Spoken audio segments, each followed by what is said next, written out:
Viên các bạn nhá. Ê, có mặt đây này, quay phải thấy mặt chứ, quay như hay thế.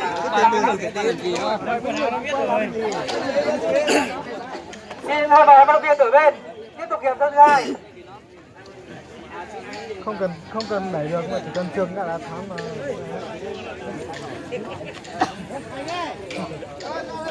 Trận thi đấu tiếp theo giữa hai vận động viên Lựu Đạt Hồ Bát Sát của Bảo Yên và Ma Seo Biển của Bát Sát.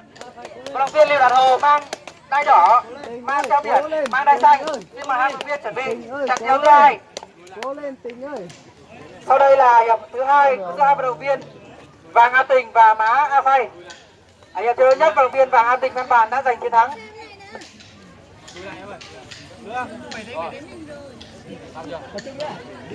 Chưa chỉ đang ngồi thôi nhá. Bắt đầu. Cố lên, Tình ơi, cố lên.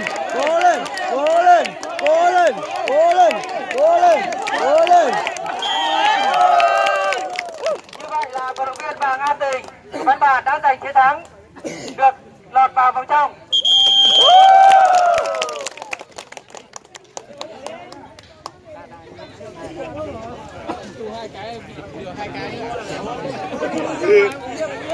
Một tí cái giờ nhảy kiểu đấy. Không cần sao gì đâu. Tiếp theo xin mời vận động viên Lựu Đạt Hồ.